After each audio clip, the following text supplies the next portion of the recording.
संयुक्त पुरोगामी आघाडीचे पहिले पंतप्रधान डॉक्टर मनमोहन सिंग यांचं काल देहावसन झालं। ते जागतिक कीर्तीचे आर्थिक तज्ज्ञ होते, अर्थतज्ञ होते, सोबत ते उत्कृष्ट पंतप्रधान आणि उत्कृष्ट राजकारणी देखील होते। त्या 10 वर्षाच्या कालावधीमध्ये ज्यावेळी कालावधीमध्ये ते पंतप्रधान राहिले त्या कालावधीत त्यांनी अनेक महत्त्वाच्या घडामोडी आम्ही त्या बघितलेल्या आहेत। पण सोबतच ते उत्कृष्ट राजकारणी कसे होते हे सांगण्याचा एक प्रमुख किस्सा आहे, तो आहे जम्मू काश्मीरमधला।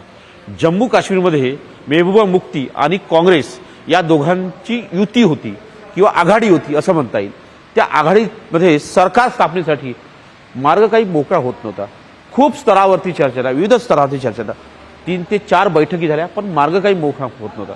अशावेळी त्यावेळी काँग्रेसमध्ये सक्रिय असलेले डॉक्टर मनमोहन सिंग यांना सोनिया गांधी यांनी चर्चेसाठी मार्ग मोकळा करण्याकरता त्यांना जम्मू काश्मीरला पाठवलं।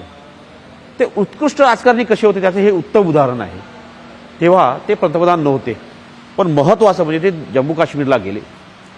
त्यांनी दोन्ही पक्षासोबत काँग्रेसच्या वतीने काँग्रेसचे नेते आणि त्यानंतर मुफ्ती सोबत दोघांसोबत चर्चा केली।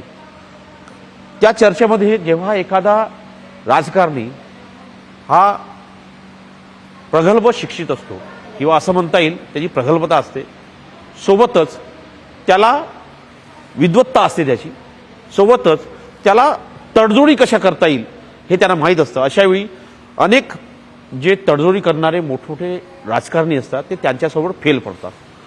त्याच धर्तीवरचा हा किस्सा आहे। त्यांनी तिथे मार्ग मोकळा केला एकाच बैठकीमध्ये। पहिले 3 वर्ष मुफ्ती ज्या महबूबा मुफ्ती आहेत ह्या खास करून मुख्यमंत्री आहेत जम्मू काश्मीरचे, आणि पुढचे 2 वर्ष हे जे आहेत हे गुलाम नबी आझाद मुख्यमंत्री असतील। अशा प्रकारचा हा किस्सा आहे। म्हणजे सोनिया गांधींनी विश्वास त्यांच्यासमोर जो टाकला होता त्या तो विश्वास त्यांनी परिपूर्ण केला आणि उत्कृष्ट राजकारणी असण्याचा, उत्कृष्ट रणनीतिकार असण्याचा आणि उत्कृष्ट तडजोडीकार असण्याचा त्यांनी यामधून मार्ग मोकळा केला।